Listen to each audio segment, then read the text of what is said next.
Hey everybody, I'm Matt Brown. This is Dr. Andrew Vallo. Welcome back to Dental Unfiltered. Today we have an awesome episode for you guys. This is a subject that I hear about multiple times a day. Hygienists, hiring and retention. How do you go about it? Post-COVID, the marketplace for hygienists is just upside down and bizarre, and it hasn't really corrected. There's one state I heard about where hygienists are making an obscene amount of money, and this is not being covered by the hygiene reimbursements, and it's a tough subject. And hygienists are so critical as a provider in the practice. It's the thing that keeps patients there the most. It's the most frequently visited service, and I think it's such a challenge right now. And Dr. Vallo wants to talk today about how he hires hygienists and how he retains them. I think that's a really important two-part thing, because the dreaded thing for a doc today is a hygienist coming to him and saying, "Hey, I'm moving," or "Hey, I'm leaving." Like that. Like if you're a doc, you're standing in your operatory, and the hygienist pops her head in and says, "Hey, doc, can I talk to you in your office afterwards?" That doc's heart starts beating real fast because he's worried. Like, what is that conversation? I can't lose this hygienist I've had for 5 years, who everyone loves. Like, I can't do it. So, doc, you know, this is a big challenge right now, and you've done a really good job of it. Can you explain some of the fundamentals of how you've approached this problem and how you've not solved it, but you've kind of mitigated the risks? Yeah. Hey guys, I think this will be a great episode today. This was actually a topic that was requested by one of our listeners, so I wanted to make sure that I addressed it here. It is very difficult to hire hygienists. So, that as Matt pointed out, I think there is a shortage, and unfortunately, they keep adding more dental schools and they don't seem to keep up at the same pace with these hygiene schools. So I think that the shortage will probably only get worse in coming years. It is difficult, and I think that unfortunately sometimes there can be a divide between dentists and hygienists. And I think the shortage has maybe created some of that divide there. At the end of the day, we want our dental hygienists to be compensated very well. I mean, they work extremely hard all day, every day, seeing a large number of patients. But the question is, as a dentist, as a business owner, how can you make your hygiene department profitable with the higher wages that are sometimes requested, for that position. So I think we figured out some good things that are working pretty well. I want to kind of, I guess, go back to more of the basics here. Again, most areas of the country are facing hygienist shortages. It can be one of the toughest positions to hire for. It is actually harder for me to hire a dental hygienist here in Tampa than it is to hire an associate doctor. When I put out ads for associate positions, I get way more applicants than I do for hygiene positions. So, keeping that in mind, one of the tactics that I employ is I start looking for hygienists pretty early on. So, I think a lot of dentists have the tendency to wait until they really need a position to start looking for one. For my offices, as we anticipate the need for an additional hygienist, I will start looking and I will actually hire one before I really truly feel like we need it. So guys, I always say I hire for the practice I want tomorrow, today. That definitely applies, when we're looking for dental hygienists. I'll start looking very early on, knowing that it may take months to really find the right fit for our office.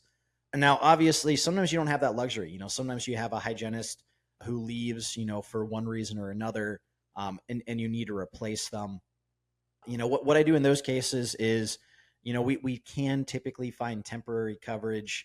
There are temp agencies, but honestly, we usually find it through local dental Facebook groups, local dental hygiene groups, as well as we've kind of now have a little repertoire of temporary hygienists that have worked with us, where we can send them a text or call them and see if they can kind of help cover. So, and fortunately, we have not had the situation where many hygienists have left. Actually, I think in all of our offices over the last 3 years, we've only had one dental hygienist leave. But in that situation, we did find some temporary coverage while we also got advertisements up. When I advertise for dental hygienists, Indeed's our main source. So, it just like any other ad, and I think we've talked some about making great ads. You want to make your ad stand out. We kind of showcase some of the benefits of our dental group or joining our team in the form of questions. So we ask questions like, would you like to, work at a beautiful private office where patient care always comes first? Do you like having 3-day weekends every single week? Would you like to earn full-time pay on a 4-day week? Just kind of things like that. So I think that's a big part of it. Make your advertisement catchy. I think it can help to start with some questions like that at the beginning of the advertisement. The other thing we do is, we put a pretty big range for pay. So we have a competitive base pay for the area. I wouldn't say we're the highest base pay for hygienists in the area. I know there's offices out there that are paying more with base pay, but I think with the benefits that we offer as well as our bonus system, our hygienists have the opportunity to be some of the highest paid, in the entire area. So the cool thing is, like, associate doctors, their total pay is really based on the kind of production that they can do. So, we do have hygiene production pay on top of the base pay. So, again, hygienist base pay competitive for the area, but with the bonus pay, they can earn hygiene bonuses when they are above 3.3 times their base pay in production. So basically, pretty simple formula. You take their base pay for the month, you multiply it by 3.3, and then that is kind of their target threshold for production. Any production above that threshold, they get 20% of it. So they have the opportunity to earn some really nice bonuses if they are out producing 3.3 times their base pay. And hygienists will ask me, how can I hit those numbers? It's very simple. If they are doing a good job converting perio treatment, fluoride treatment, they can actually get production for night guards if they kind of scan and sell them during the hygiene appointment in their operatory. They have the opportunity to do same day whitening if they in-office whitening if they'd like to do that. So they can actually block off time in their operatory, and that's a high hourly production right there. So the tools are there. It's kind of up to them as far as how much production they're able and comfortable doing. But I think that's very helpful as well. The other thing we do is we post in the Facebook groups looking for full-time hygienists as well. So we post in the local Facebook group, the dental Facebook groups, hygiene Facebook groups. I'll even usually post in like dental nachos when I'm looking for a hygienist. So we just kind of get the word out there, as much as possible. And then, we've also just built up a little bit of a brand and reputation in the area. So sometimes we find hygienists from word of mouth, either from team members, patients, things like that as well. When it comes to, I was talking to a doc yesterday about this, not about this, but about like employee retention. It was, give a shout out to him. He's a really good doc. I love him to death. Dr. Daniel Lim down in the Dallas area. He is really big practice, really great guy. I love working with him. We're talking about like being a leader and staff members, right? And a lot of times, like I was in the implant combo practice, sitting in your break room, and my doc from my practice was there, and they were shadowing your docs. And my doc goes, "Hey, what is Andrew's hiring process? How does he hire such great team members?" I was like, "I think you're asking the wrong question." He's like, "What?" I was like, "How is Andrew such an awesome leader that he inspires and gets the most out of his team members, and that they enjoy it so much they want to stay?" That is really the question, right? And sometimes like we focus on like, where are you hiring from? What is the source? How are you doing this? The question really becomes you as a leader in the practice, because listen, doc, whether you believe it or not, the office manager is a leader, but you are the leader of the practice. And are you getting the most out of these people where they want to stay, they don't want to leave? And are you inspiring them to do the best job they can do? And I think that's a big part of it too, is what is the culture of the practice on the retention side? Because one hygienist in one location could totally be horrible, and then she ends up in another location with another doc, and she can become the best version of herself as a hygienist. And I think that's a big part of the retention problem too. Yeah, no, I mean, I think leadership, culture, I think setting clear expectations, I think, giving gratitude, just for all the contributions that are being made. I think those all play a big role as well. What does the hiring process look like? So again, we've got all the ads out there. One of the other things we do is we try to make sure that this team member is going to be a good culture fit for us, that they share the same philosophy when it comes to dentistry, things like that. We're not a practice that does bloody pro fees. So, we are looking for the optimal healthcare for our patients. So if the patient has perio disease, they're going to get perio treatment. So we actually, like, on places like Indeed, and actually even when we post in these Facebook groups, we post the link to Indeed. So the goal is to funnel anyone interested to the Indeed application. On Indeed, we have questions. They're kind of pre-screening questions to help us decide who we want to offer interviews to.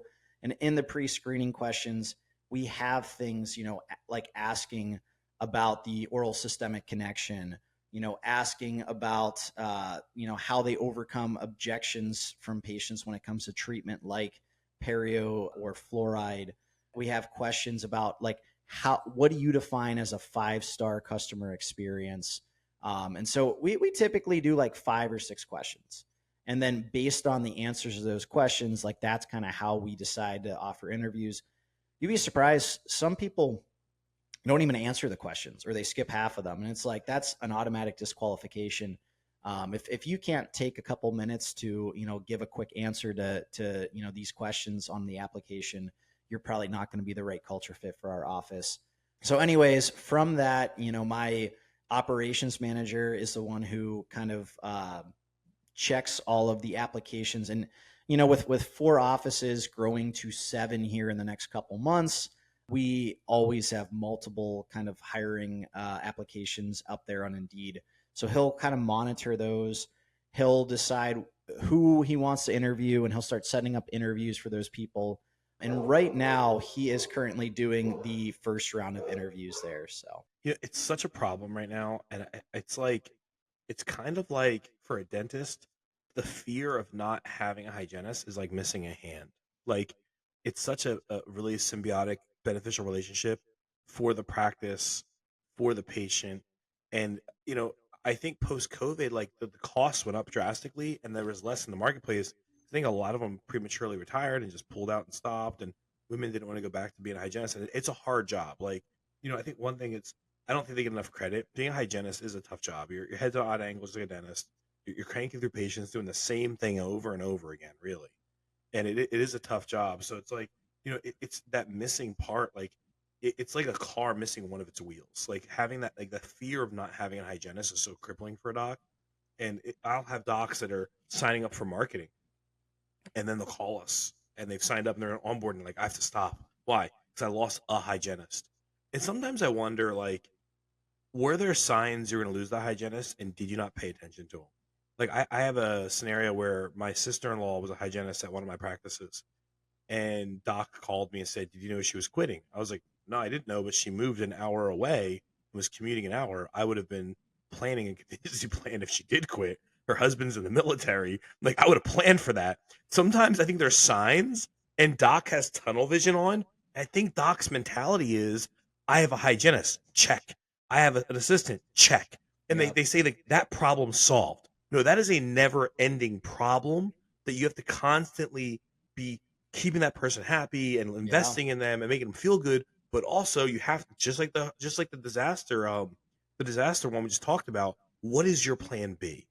What is your worst and best scenarios?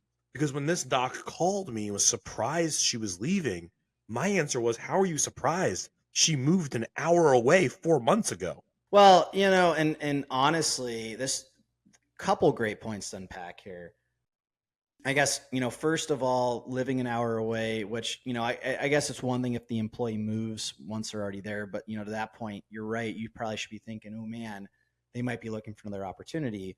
When I'm hiring, I intentionally try to hire great team members that live relatively close to the offices as much as possible. And it doesn't always happen.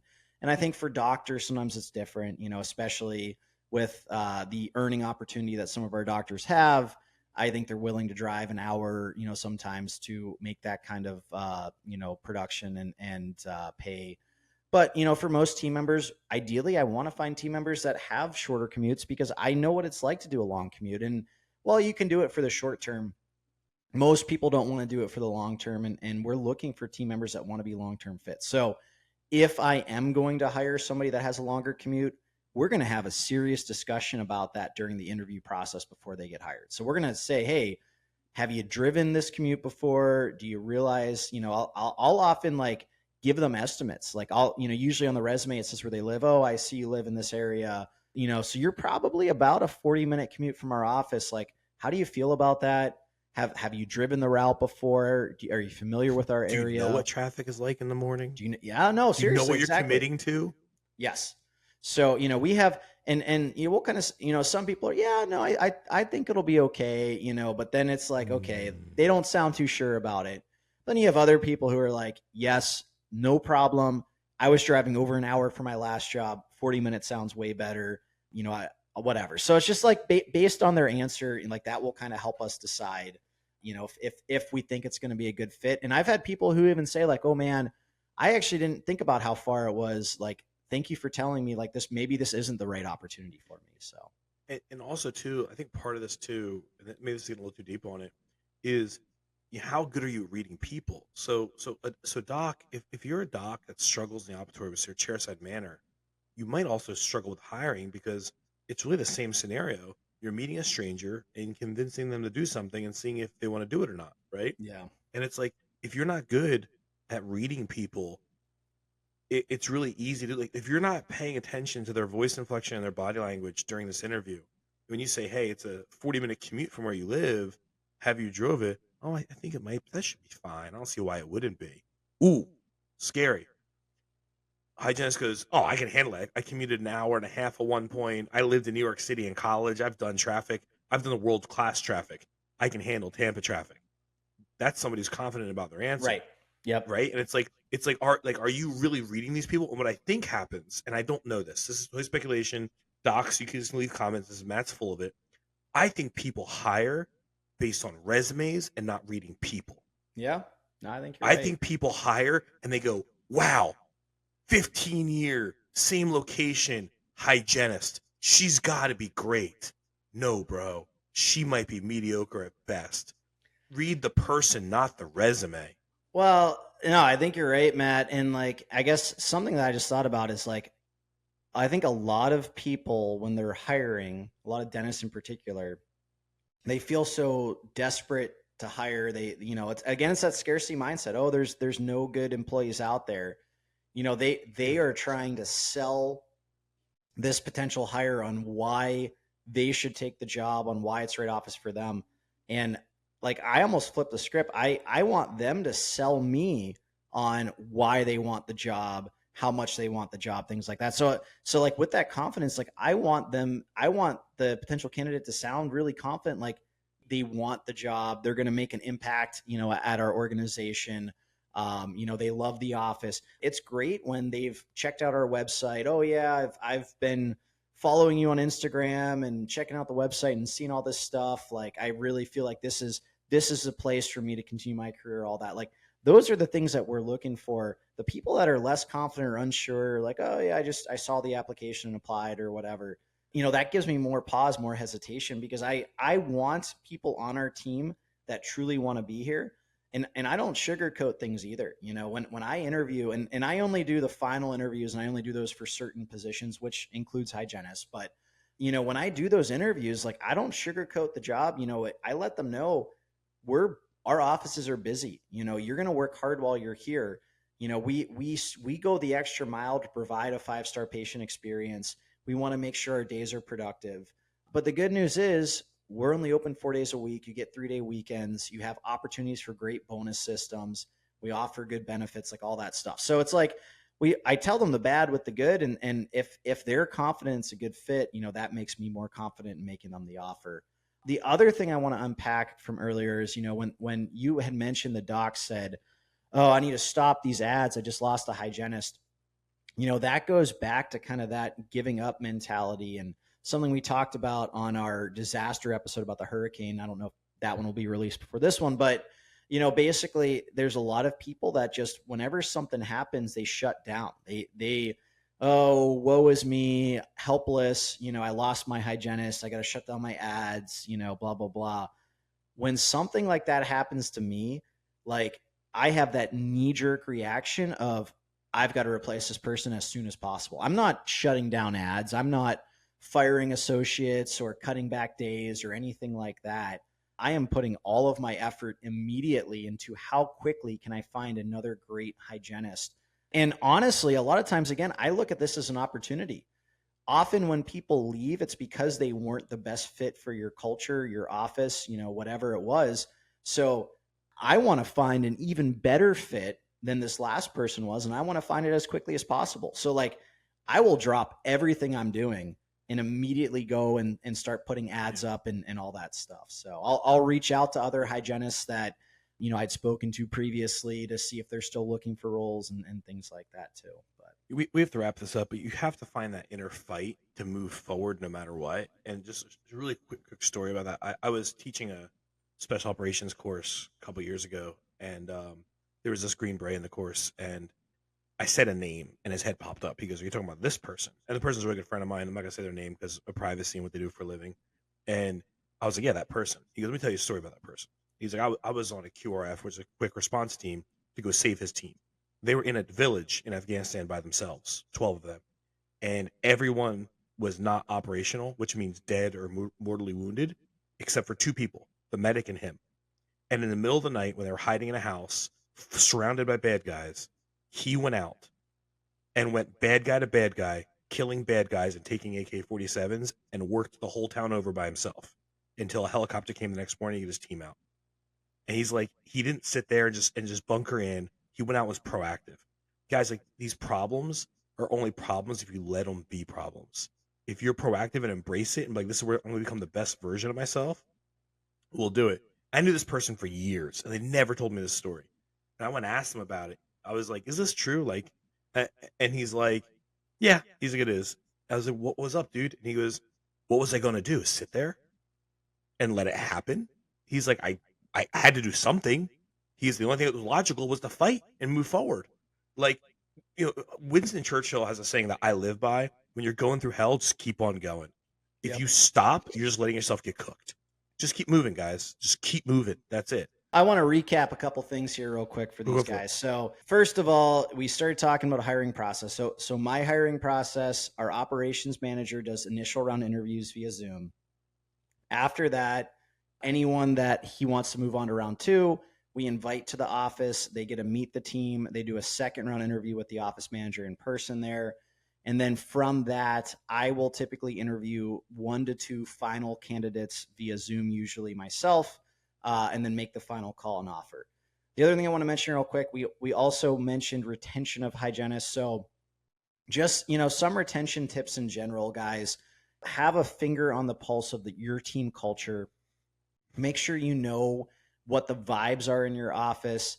Make sure that you're doing things proactively to enhance and improve the culture. So that's been a big focus for us, this year. And fortunately, in general, we haven't had a ton of turnover, especially at key positions like hygiene and doctor.